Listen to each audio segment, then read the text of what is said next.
Well, the first reading and the psalm today were chosen, as they usually are, in function of the gospel. And we see the power of the sea.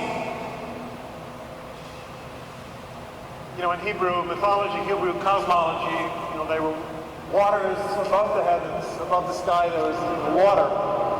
So the flood, Noah's flood, happened when they opened these portals up there, and they just came tumbling through.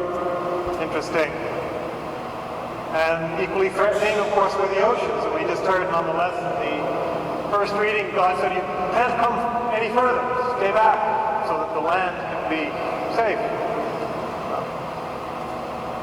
It's perhaps worth pointing out that that divine command is threatened today by rising sea levels. New York will be the first to notice. So we better be careful. But I'd really like to talk about that imagery of the sea. I was at a retreat a week or two ago on the Jersey Shore at the retreat house Stella Maris near Long Branch, and I gave a talk about the imagery of the sea because we're right on the ocean. And as you can see in the fathers of the church and the spiritual writers throughout the ages, the sea is a symbol. Not just of the confusion of people, sometimes it's a symbol of the divine being, so vast and huge, but more often a symbol of human life, as we see in the gospel today, of the turmoil and challenges and disruptions of human life, but not primarily external. I mean, all that is true. We have external challenges and difficulties, but above all, our challenge is internal, in case you haven't noticed. But if we're really looking for salvation and for growth and for happiness, we have to make sense of what's inside. We can't be tossed about on the waves of our conflicting and changeable emotions every second. If you just look inside and follow the commentary, you'll see what a mess it is. And it's not thinking. We think we talk about our thoughts, but as the Christian monks from the 4th century were aware, when we speak about logoi, as they called them in Greek, when they speak about thoughts, they're not just thoughts, they're not abstract considerations, they're full of passion and emotion, of anger and fear,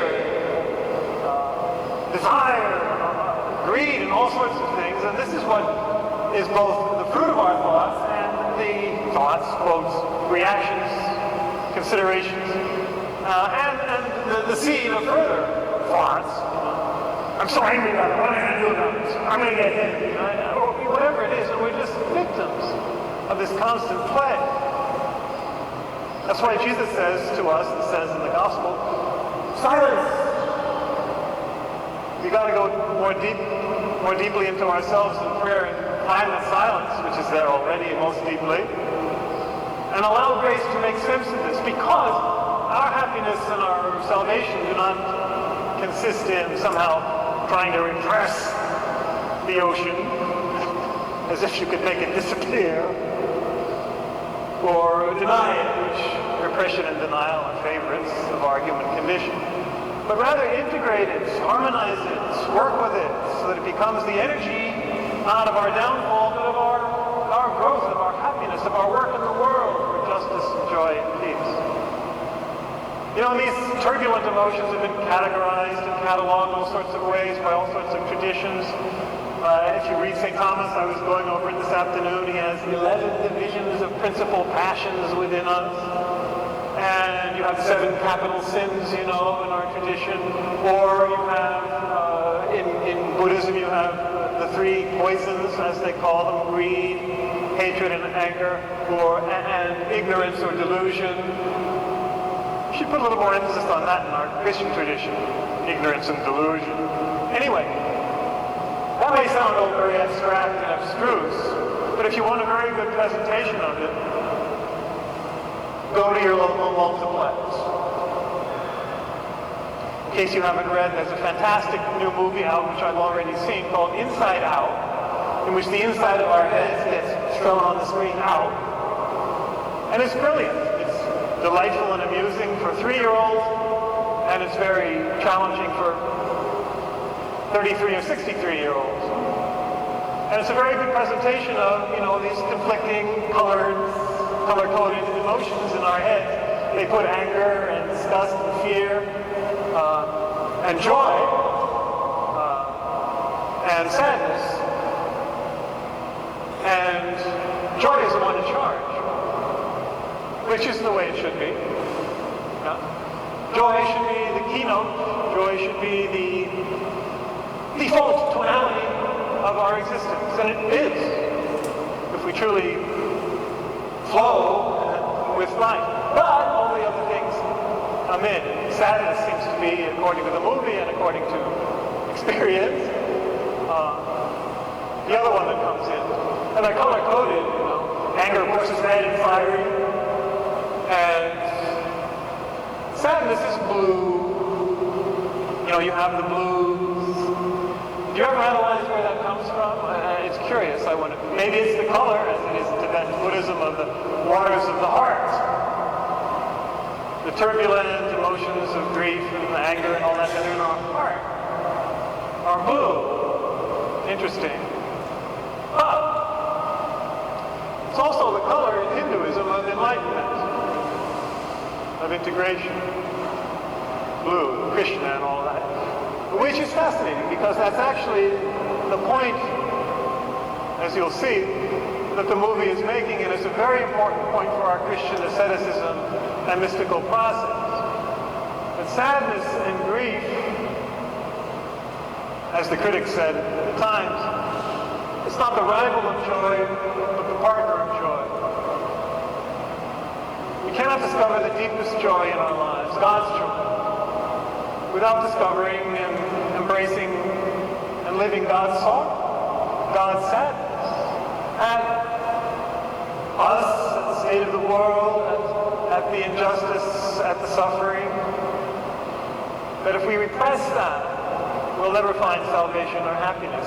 Paradoxical. You think you need to put sadness in a little circle you don't step out of, as is the image in the film. But it's not true at all. You have to experience that. It's called, in psychological terms, grief work. You've got to do your, especially men who find it harder, you've got to do your grief work, your soul work, in order to become integrated, to become holy, to become happy, to become whole in your life. And as some psychologists have very well pointed out, so much anger, what manifests as anger, so much opinionatedness, and so much fear and self-protection, and also so much depression and withdrawal are just unprocessed grief. Think about it, or experience it, which transforms, it metabolizes within you, it takes a different form because you don't want to face the grief, or what Virgil, the great classical author, called the lacrimae, or the tears of things. There are oceans of grief in human life. Loss, inevitable loss just as we grow and change, and the loss that also comes from mistakes and betrayal and failure and all sorts of things. Look at that, look at the cross. So there should be grief, sadness. This is what happens in the movie. Sadness is one that finally liberates to a higher joy and a higher integration. Incredible wisdom. And that should be, what we're striving for too in the turbulent sea of our own emotions, realizing that all of them can be used and should be used, particularly sadness and grief, to work through it and to allow for the integration and for a deeper joy, and obviously leading to compassion and empathy and patience and mercy and all those divine virtues that we're truly called to, which is salvation and which is happiness in this world and the next. That's what we're called to.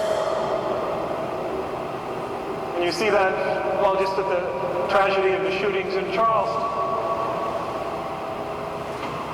where someone was welcomed into the church, committed a terrible deed, and what was the reaction? If you saw the reports, person after person of the relatives, forgiving, loving, without processing the grief of our human condition and of our own loss in a constructive way, in a divine way that leads to compassion and love and forgiveness, we can't find inner happiness or outer peace, inner peace in our world or in our own hearts or in our families, in our communities. So this is how important it is. So when Jesus comes to the turbulent sea of our hearts and says, be calm, let us go to the other shore. The other shore is not repression and denial or happy all the time. It's a deeper joy, which is God's joy, which comes from sadness and suffering and grief, integrated and life-giving, which leads to empathy, compassion, forgiveness, and peace. Just a little lesson from the gospel and from Pixar.